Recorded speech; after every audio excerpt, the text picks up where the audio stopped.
This essay is written for the Eelam Tamil diaspora and its allies. It is not a postmortem of the armed struggle. It is an argument for what comes next. We are in an age where narratives determine outcomes, where a video clip moves faster than a bullet, and where attention is the most contested resource on earth. The Tamil cause has martyrs. What it needs now is architects. Although social media was not widespread in 2009, the extermination of Eelam Tamils was the first to be documented on mobile phones and disseminated across online forums. The Sri Lankan state, in direct military collaboration with Israel, demonstrated to the world that televised ethnic cleansing could be carried out with impunity. Israeli-supplied combat aircraft, including Kfir fighter jets, along with naval vessels, surveillance drones, and weapons systems, were deployed by the Sri Lankan armed forces during the final offensive at Mullivaikkal. Tens of thousands of Tamil civilians perished within less than a square mile of coastline. In order to resist this loveless world, we write toward a loving one. Our mistake as Tamils lies not in our acceptance of martyrdom, but in our denial of the world's empathy. Our voices fell upon the deaf ears of the Sinhalese occupation. But the occupation is not the world. We were pushed into a corner with no choice but to take up arms. Countless sons and daughters have spilled blood for the Tamil nation. It is time we spill ink. We salute their martyrdom and write to ensure their stories remain alive.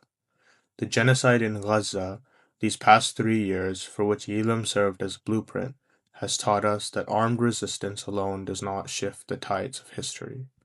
Holding a mirror to empire does. The egg that cracks from the inside delivers the dove. The one cracked from the outside is cooked. I do not suggest that the Northeast be liberated by neoconservative think tanks and NGOs. It is an equally naive claim that armed militant struggle remains a legitimate path forward.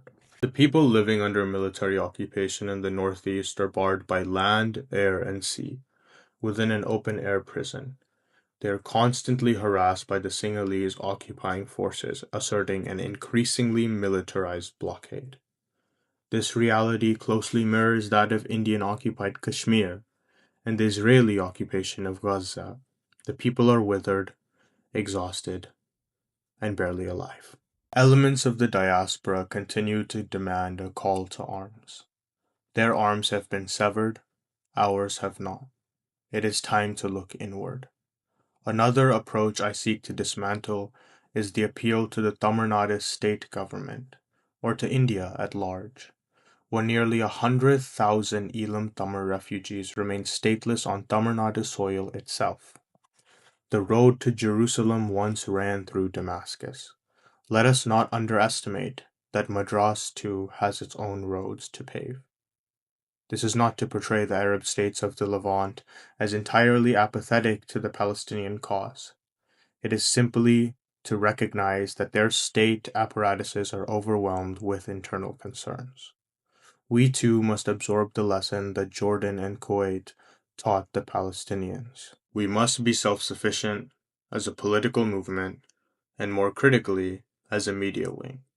The former is rendered useless without the latter in the modern age. I herald Dr. Thusiyan Nandakumar, NHS General Practitioner and Editor-in-Chief of Tamil Guardian, for transforming the publication into a formidable and consistent voice for the Eelam Tamil people in the contemporary media landscape.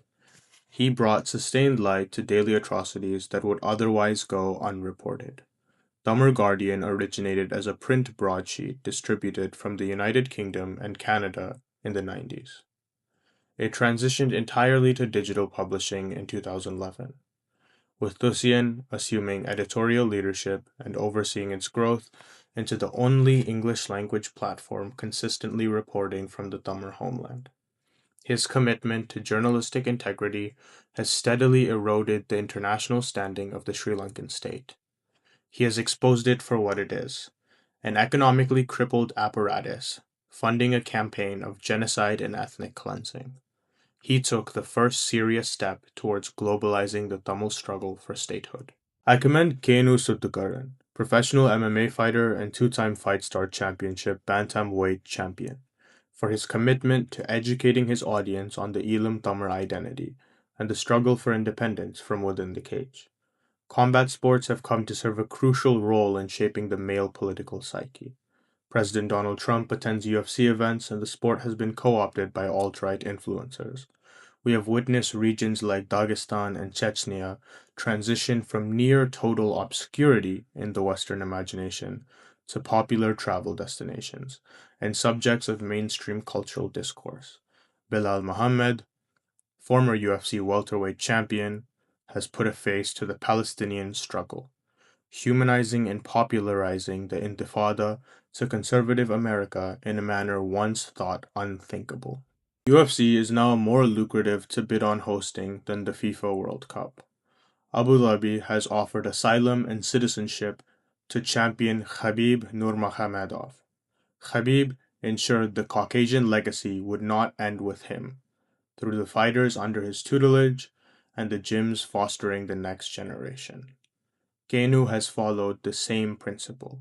His Tiger Den gym, based in southeast London and currently operating from Koh Samui in Thailand, with prior training sessions held in Toronto, is the institutional expression of that commitment. He has also founded the promotion Tamil Fight Nights, hosting Tamil boxing matches and providing competitive platforms for Tamil fighters across the diaspora. I additionally highlight Thulasi Tharumalingam, the German Qatari boxer of Eelam Tamil descent, who competed for Qatar in the men's light welterweight event at the 2016 Summer Olympics in Rio de Janeiro. He holds a professional record of 11 wins and 0 losses. He is an early flag bearer for Eelam Tamils on the international boxing circuit, and a living example that the Tamil presence in elite sport is not a future aspiration. It is already underway. I further recognize Sinthujan Varatharajah, an independent researcher and essayist based in Berlin, whose work on statelessness, mobility, and geographies of power situates the Eelam Tamil condition within the broader global architecture of colonial displacement. Sinthujan is among the few Eelam Tamil public intellectuals who actively builds principled solidarity across liberation movements, drawing direct attention to the struggles of the Western Sahrawis, the Kurds, and the Eritreans. On Eritrea, Sinthujan has written that the Eritrean liberation struggle from Ethiopia, launched in 1961, directly shaped the liberation tigers of Tamil Eelam's own articulation of the right to Tamil statehood, and that the two movements maintain ties so substantive that the LTTE was said to have invested in Eritrean infrastructure post-independence, including Asmara's airport. When no other country in the world offered asylum to the Tamil movement's leadership during the final stages of the 2009 genocide, Eritrea alone extended that protection. Sinthujan's 2024 book, Hierarchies of Solidarity, co-authored with Afghan-German artist and researcher Moshtari Helal, and published by Werklichkeit Books as a bilingual English-German edition, interrogates how solidarity is practiced and distorted across oppressed communities, tracing the structures that cause certain struggles to command global attention while others are rendered invisible. In conversation with Palestinian journalist Heb Jamal on Tamil Guardian, Sinthujan challenged the universalizing slogan, Palestine frees us all, as a logic that creates a center and a periphery, rendering other colonial struggles as appendices to a single conversation rather than as sovereign histories in their own right. As co-creator of dissolving territories, cultural geographies of a new Eelam, and a participant in the 11th Berlin Biennale with the exhibition How to Move an Arch. How to Move an Arc. How to Move an Arch. That sounds like twerking. How to Move an Arc. Sinthujan brings this politics of solidarity into the arts and humanities, using material culture, oral solidarity, and spatial theory to ensure that Eelam is understood not as an isolated national tragedy, but as a thread in the global fabric of anti-colonial resistance. The spirit of internationalism cannot be confined to the written word. In November 2025, veteran Eelam Tamil activist Dr. Nivethan Nanthakumar, attended the annual Baloch Martyrs Commemoration in Berlin, organized by the Baloch National Museum Germany chapter, alongside representatives of the Sindhi, Kashmiri, and Pashtun communities. The event honors both fighters and civilians who sacrificed their lives for Baloch independence and self-determination. In his address, Nivethan drew direct parallels between the Baloch and Tamil struggles, arguing that Tamil liberation cannot be achieved by aligning with the very powers that enabled our genocide. True liberation lies in solidarity with all oppressed peoples who have endured the same pain and injustice. We must nurture Eelam Tamil nationalism alongside internationalism. It is, as Nivethan framed it, the nationalism of the oppressed.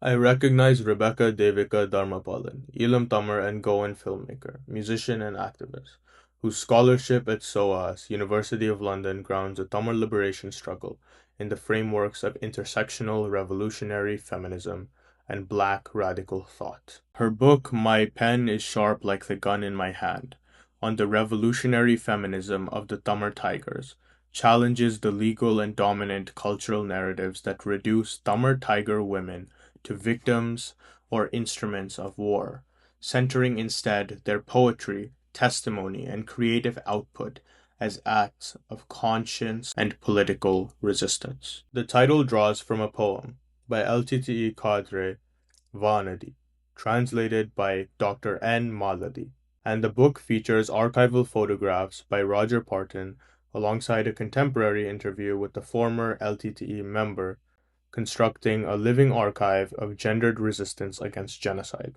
Dharmapalan is explicit that black feminism and black revolutionary thought are the lens through which she came to understand the revolutionary work of the Tamil Tigers, drawing direct lines between the struggles of Tamil women, black women, and women in liberation movements globally.